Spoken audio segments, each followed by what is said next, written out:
Hello students, आज की class में हम आपको कक्षा 10 विज्ञान एनसीईआरटी प्रकाशन का चैप्टर 7 बताएंगे, जिसका नाम है नियंत्रण एवं समन्वय। और इसके प्रश्नोत्तर के विषय में बताएंगे, तो आप चैनल को लाइक शेयर एंड सब्सक्राइब करें, क्योंकि आपके पेपर 22 फरवरी से 9 मार्च तक हैं। तो आप लोग अभी से पढ़ाई पे ध्यान दें और अधिक से अधिक मात्रा में वीडियो को शेयर करते रहें, जिससे आपके विज्ञान में अच्छे नंबर मिले और आपके दोस्तों को अच्छे नंबर मिले। तो अधिक से अधिक मात्रा में आप लोग वीडियो को शेयर करते रहें और वीडियो पूरा देखें, जिससे आपके पेपर में अच्छे नंबर मिले। आपका चैप्टर 10 है आज की क्लास में, बाकी के चैप्टर करा चुके हैं और आगे के जो चैप्टर हैं वो भी कराए जाएंगे, आपके पेपर होने से पहले पहले कंप्लीट हो जाएंगे। तो आज की क्लास में आपके कक्षा 10 एनसीईआरटी प्रकाशन से लिए गए हैं। पाठ का नाम है नियंत्रण एवं समन्वय। इसके प्रश्नोत्तर कराएंगे। पाठ के प्रश्नोत्तर जो हैं उनका पहला पॉइंट है, प्रश्न नंबर पहला है। और इसका पहला प्रश्न क्या है? प्रतिवर्ती क्रिया तथा टहलने के बीच क्या अंतर है? क्या पूछ रहा है? प्रतिवर्ती क्रिया तथा टहलने के बीच क्या अंतर है? इसका उत्तर है, एक तरफ आप डाल देंगे हेडिंग में प्रतिवर्ती क्रिया, दूसरी तरफ डाल देंगे टहलना। प्रतिवर्ती क्रिया की तरफ लिखेंगे प्रतिवर्ती क्रिया मरुरज्जु से नियंत्रित होती है। ये यहाँ पर मेरुरज्जु है। क्या लिखेंगे? नंबर 1, प्रतिवर्ती क्रिया में प्रतिवर्ती क्रिया मेरु रज्जु से नियंत्रित होती है। और टहलना की तरफ लिखेंगे नंबर 1 डालकर, टहलना मस्तिष्क द्वारा नियंत्रित होती है।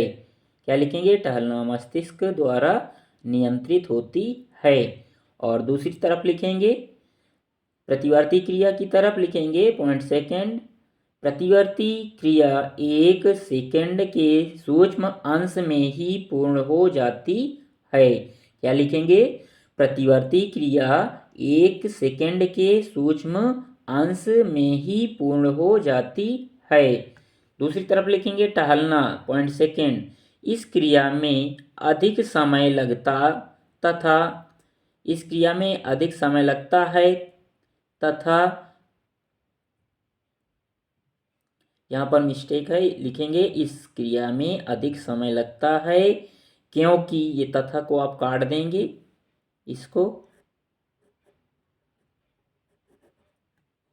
आप काट देंगे। क्या लिखेंगे? इस क्रिया में अधिक समय लगता है क्योंकि पहले मस्तिष्क विचार करता है तथा सूचना को तंत्रिका द्वारा पेशियों तक पहुंचाता है। क्या लिखेंगे? इस क्रिया में अधिक समय लगता है क्योंकि पहले मस्तिष्क विचार करता है तथा सूचना को तंत्रिका द्वारा पेशियों तक पहुंचाता है। नंबर दूसरा प्रश्न है आपका, इसमें दिया है 2 तंत्रिका कोशिकाओं, इनको क्या कहेंगे? न्यूरॉन। तंत्रिका कोशिकाओं को क्या बोलते हैं? न्यूरॉन। कोष्टक के अंदर कर देंगे न्यूरॉन। 2 तंत्रिका कोशिकाओं न्यूरॉन के मध्य अनंत ग्रंथन सिनेप्स में क्या होता है? क्या लिखेंगे? अनंत ग्रंथन सिनेप्स में क्या होता है? उत्तर में लिखेंगे 2 तंत्रिका कोशिकाओं के मध्य बहुत छोटा रिक्त स्थान होता है। यह रिक्त स्थान अंतग्रंथन कहलाता है। क्या लिखेंगे? 2 तंत्रिका कोशिकाओं के मध्य बहुत छोटा रिक्त स्थान होता है। यह क्या कहलाता है? यह रिक्त स्थान अंतग्रंथन कहलाता है। ये क्या लिखा था आपका? के मध्य अंतग्रंथन। क्या लिखा था? अंतग्रंथन। उसके बाद रिक्त स्थान क्या कहलाता है? अंतग्रंथन कहलाता है। अंतग्रंथन में तंत्रिकाक्ष के अंत में कुछ रसायनों एसीटल कोलोन का विमोचन होता है। इसका विमोचन होता है, एसीटल कोलोन का विमोचन होता है। यह रसायन रिक्त स्थान की दरार में भर जाता है। क्या लिखेंगे? यह रसायन रिक्त स्थान की दरार में भर जाता है। उद्दीपन इसी रसायन के माध्यम से अगली तंत्रिका कोशिका की द्रुमिका में पहुंच जाता है। किसमें पहुंच जाता है? यहाँ द्रुमिका लिखा है, द्रुमिका में पहुंच जाता है। आपको इसके आगे के ये चित्र बनाने पड़ेंगे, जिसमें हमने कॉपी में बनाए हैं। इसमें थोड़ा कम आपको समझ में आएंगे, तो हम कॉपी में आपको बनाए हैं जिससे आपको समझ में आ जाएंगे। ये आपका चित्र है।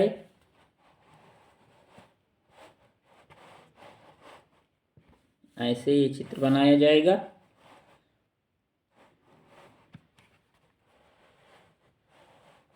आप लोग इसको सही से देख लेना और आराम से चित्र बना लेना। बहुत ही आसान तरीके से बन जाएगा ये। अगला चित्र है ये वाला।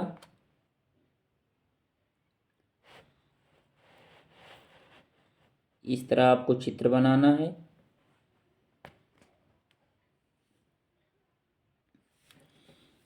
आपका ये क्या दिया हुआ, यहाँ इसको लिख देंगे केंद्रक।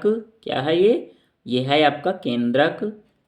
और ये जो यहाँ का भाग है इसको लिखेंगे कोशिका काय। क्या लिखेंगे? कोशिका काय। इसको क्या लिखेंगे? दुमिका लिखेंगे। ये क्या है आपकी? दुमिका। इनको दुमिका बोलेंगे। और ये जो इनको क्या बोलेंगे? तंत्रिकाय। क्या लिखेंगे? तंत्रिकाक्ष। तंत्रिकाक्ष है ये। और ये क्या है आपका? इसको लिखेंगे तंत्रिका का अंतिम सिरा। क्या लिखेंगे? तंत्रिका का अंतिम सिरा। उसके बाद अगला चित्र है पॉइंट बी। इसका क्या नाम है? तंत्रिकाक्ष। इसको लिखेंगे तंत्रिकाक्ष। और ये जो भाग है इसको क्या लिखेंगे? तंत्रिका पेशीय संधि। क्या लिखेंगे? तंत्रिका पेशीय संधि। ये जो इतना आपका भाग है इसको क्या बोलेंगे? तंत्रिका पेशीय संधि। उसके बाद इसको क्या बोलेंगे? पेशी। क्या बोलेंगे? ये क्या है आपकी? पेशी। ये आपकी पेशीय फाइबर है। क्या लिखेंगे इसको? पेशीय फाइबर। और ये क्या है? ये है आपका कोशिका। क्या लिखेंगे इसको? कोशिका। उसके बाद इधर ये जो आपका चित्र है इसमें से ये जो चित्र है इसको क्या लिखेंगे? माइटोकॉन्ड्रिया। ये क्या लिखा हुआ है? माइटोकॉन्ड्रिया है ये आपका। ये जो पेशी होती हैं यानी नसें, उन्हीं का चित्र है। और आप लोग वीडियो को पूरा देखते रहें, जिससे कि आपका पेपर में अच्छे से अच्छे नंबर प्राप्त हों। और अपने दोस्तों के पास भेजते रहें जिससे उनको भी पेपर में अच्छे नंबर मिले। क्योंकि 22 फरवरी से 9 मार्च तक हाई स्कूल, इंटर यानी 10 और 12 के पेपर होंगे। तो आप लोग अधिक से अधिक मेहनत करते रहें जिससे आपके पेपर में अच्छे नंबर मिलें। और वीडियो को पूरा देखते रहें। आपका तीसरा प्रश्न है, मस्तिष्क का कौन सा भाग शरीर की स्थिति तथा संतुलन का अनुसरण करता है? मस्तिष्क का कौन सा भाग शरीर की स्थिति तथा संतुलन का अनुसरण करता है? इसका उत्तर लिखेंगे मस्तिष्क के पश्च मस्तिष्क का अनुमस्तिष्क शरीर की स्थिति तथा संतुलन के लिए उत्तरदायी होता है। कौन सा होता है? अनुमस्तिष्क। इसको इंग्लिश में क्या बोलते हैं? सेरेबेलियम। क्या बोलेंगे? सेरेबेलियम या अनुमस्तिष्क बोलते हैं इसको हिंदी में। तो आपका उत्तर क्या है? मस्तिष्क के पश्चिम मस्तिष्क का अनुमस्तिष्क यानी सेरेबेलियम शरीर की स्थिति तथा संतुलन के लिए उत्तरदायी होता है। चौथा प्रश्न है, हम एक अगरबत्ती की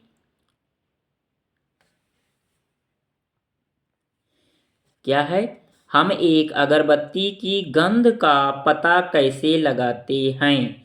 चौथा प्रश्न क्या पूछ रहा है? हम एक अगरबत्ती की गंध का पता कैसे लगाते हैं? इसका उत्तर लिखेंगे, प्रत्येक प्रकार के उद्दीपन तथा उसकी अनुक्रिया हेतु प्रमस्तिष्क में विशिष्ट क्षेत्र होते हैं। जैसे अगरबत्ती की गंध के लिए प्रमस्तिष्क में ही विशेष क्षेत्र भित्तीय पाली होता है। इसको क्या बोलेंगे? भित्तीय पाली को पार्लिटल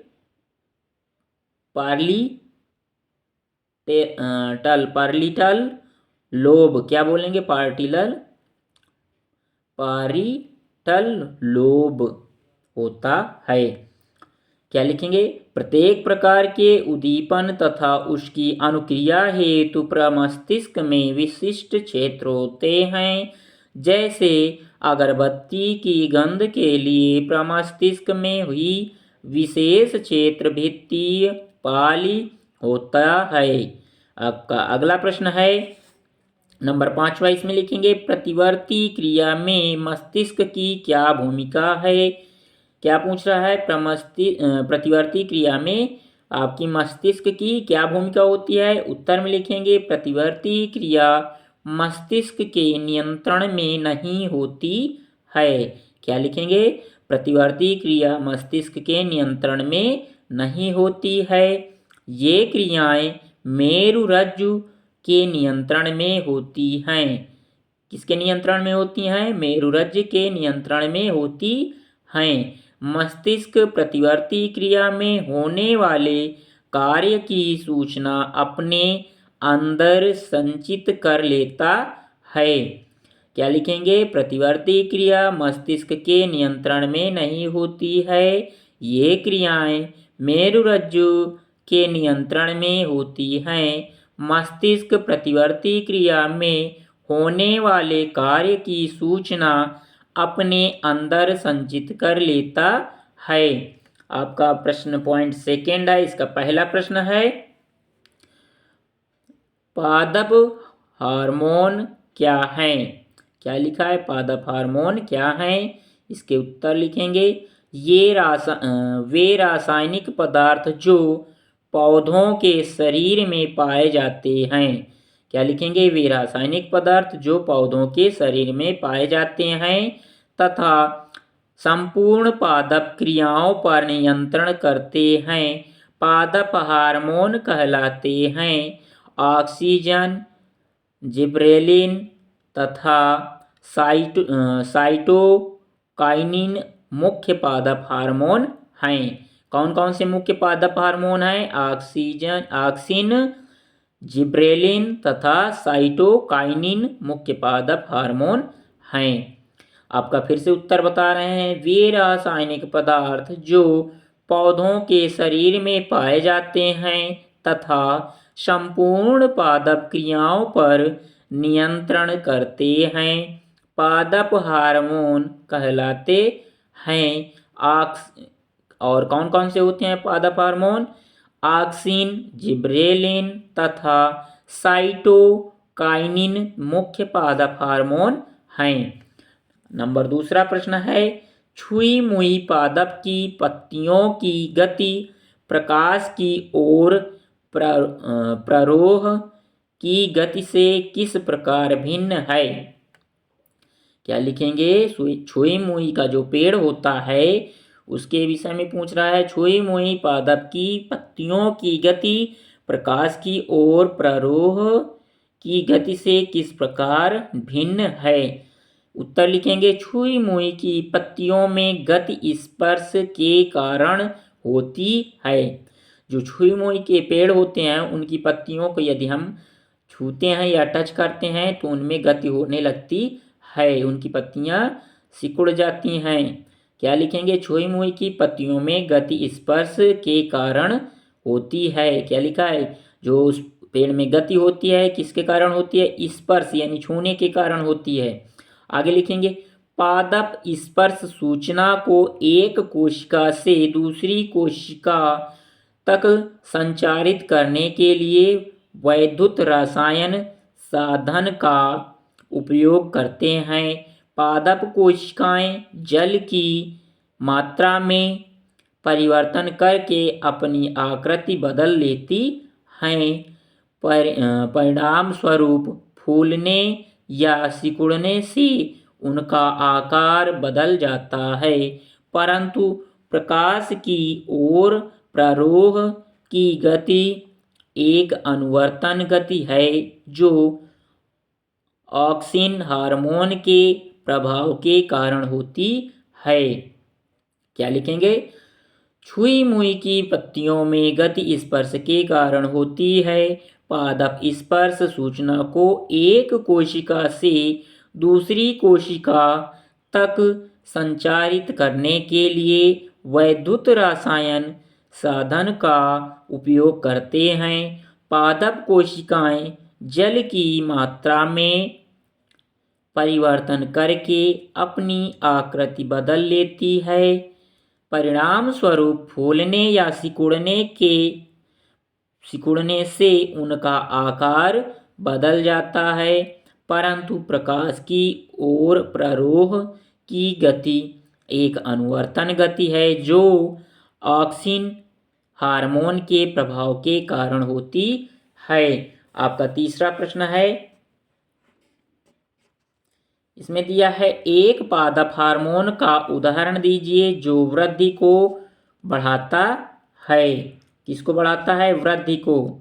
तीसरा प्रश्न है, इसमें पूछ रहा है एक पादप हार्मोन का उदाहरण दीजिए जो वृद्धि को बढ़ाता है। उत्तर लिखेंगे ऑक्सिन पादप हार्मोन है जो पौधे में वृद्धि को बढ़ाता है या वृद्धि करता है। क्या लिखेंगे? ऑक्सिन, जो आपका ऑक्सिन पदार्थ पौधों में होता है वह ऐसा हार्मोन है जो पौधे में वृद्धि करता है या वृद्धि को बढ़ाता है। उत्तर में लिख देंगे आपको ऑक्सिन पादप हार्मोन है जो पौधे में वृद्धि करता है या पौधे को बढ़ाता है। अगला प्रश्न है किसी सहारे के चारों ओर एक प्रतान की वृद्धि में ऑक्सिन किस प्रकार सहायक है? किसी सहारे की चारों ओर एक प्रतान की वृद्धि में ऑक्सिन किस प्रकार सहायक है? उत्तर में लिखेंगे दुर्लभ यानी दुर्बल पौधों के प्रतान के शिखर पर ऑक्सिन बनता है। क्या लिखेंगे? दुर्बल पौधों के प्रतान के शिखर पर ऑक्सिन बनता है। प्रतान के किसी सहारे के संपर्क में आने पर जल तथा ऑक्सिन विपरीत दिशा में स्थानांतरित हो जाता है जिससे कोशिकाएं लंबी एवं तन्य हो जाती हैं और प्रतान मुड़ जाता है तथा आधार से लिपट जाता है। क्या लिखेंगे? दुर्बल पौधों में प्रतान के शिखर पर ऑक्सिन बनता है। प्रतान के किसी सहारे के संपर्क में आने पर जल तथा ऑक्सिन विपरीत दिशा में स्थानांतरित हो जाता है जिससे कोशिकाएं लंबी एवं तन्य हो जाती हैं और प्रतान मुड़ जाता है तथा आधार से लिपट जाता है। आपका अगला प्रश्न है नंबर 5वां। इसमें पूछा है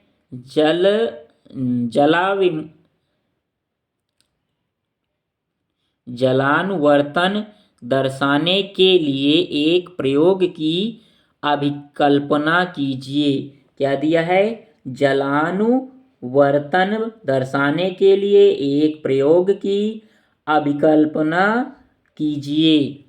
तो उद्देश्य लिखेंगे उत्तर में उद्देश्य जलानुवर्तन दर्शाना। क्या लिखेंगे? उद्देश्य डालेंगे हेडिंग, उसके बाद लिखेंगे जलानुवर्तन दर्शाना। उसके बाद आगे लिखेंगे आगे लिखेंगे, हेडिंग डाल देंगे आवश्यक सामग्री।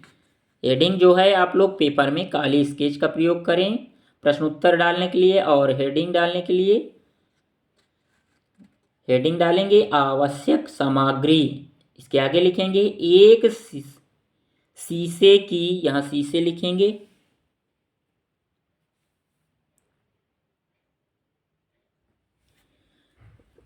एक शीशे की नांद, मृदा पानी, अंकुरित बीज, एक सरंध, कार्ड बोर्ड का गत्ता।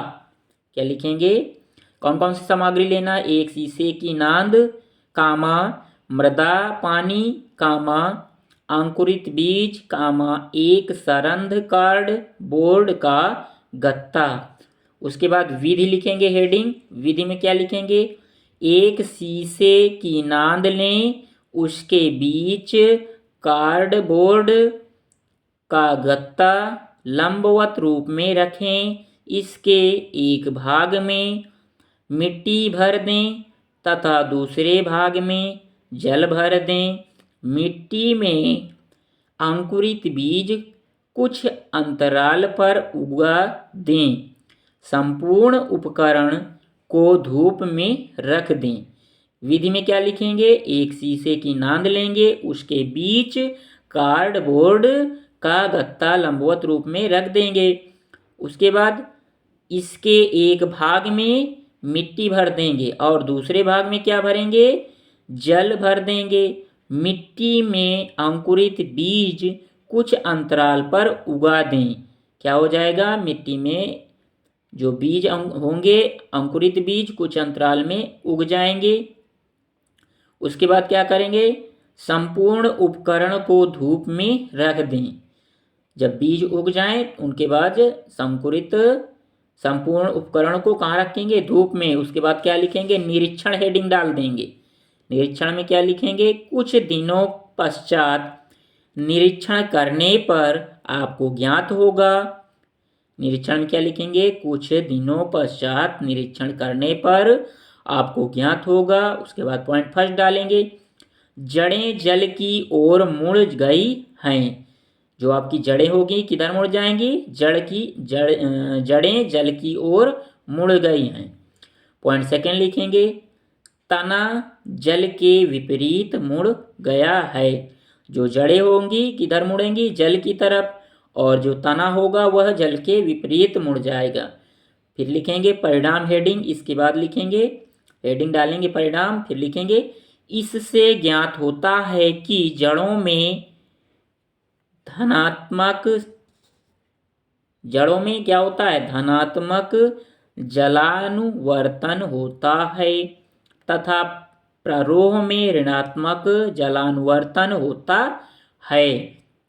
क्या लिखेंगे, इससे ज्ञात होता है कि जड़ों में धनात्मक जलानुवर्तन होता है तथा प्ररोह में ऋणात्मक जलानुवर्तन होता है। सावधानियां हेडिंग डाल देंगे। इसमें क्या लिखेंगे, पॉइंट फर्स्ट, उपकरण खुले स्थान पर धूप में रखें। जो आपका उपकरण है जिसमें ये सारी क्रियाएं किया गया है, कहाँ रखेंगे, खुले स्थान में यानी कि धूप में रखें। पॉइंट सेकंड लिखेंगे, कार्डबोर्ड का टुकड़ा सरंध होना चाहिए। कार्डबोर्ड का टुकड़ा कैसा होना चाहिए, सरंध होना चाहिए। उसके बाद तीसरा पॉइंट लिखेंगे, उपकरण को पर्याप्त समय तक धूप में रखें। ये जो आपका उपकरण है उसको कितने पर्याप्त समय के लिए धूप में रखें। आपका अगला प्रश्न है प्रश्न नंबर पॉइंट थर्ड। इसका प्रश्न है, जंतुओं में रासायनिक समन्वय कैसे होता है। जंतुओं में रासायनिक समन्वय कैसे होता है, उत्तर लिखेंगे, जंतुओं में रासायनिक समन्वय हार्मोन्स के द्वारा होता है जो जंतुओं के शरीर में उपस्थित विभिन्न अंतःस्रावी क्या है, अंतःस्रावी ग्रंथियों में उत्पन्न होते हैं। जंतुओं में रासायनिक समन्वय कैसे होता है, उत्तर लिखेंगे, जंतुओं में रासायनिक समन्वय हार्मोन के द्वारा होता है जो जंतुओं के शरीर में उपस्थित विभिन्न अंतःस्रावी ग्रंथियों में उत्पन्न होते हैं। अगला प्रश्न है, आयोडीन युक्त नमक के उपयोग की सलाह क्यों दी जाती है? क्या है? आयोडीन युक्त नमक के उपयोग की सलाह क्यों दी जाती है? इसमें उत्तर लिखेंगे।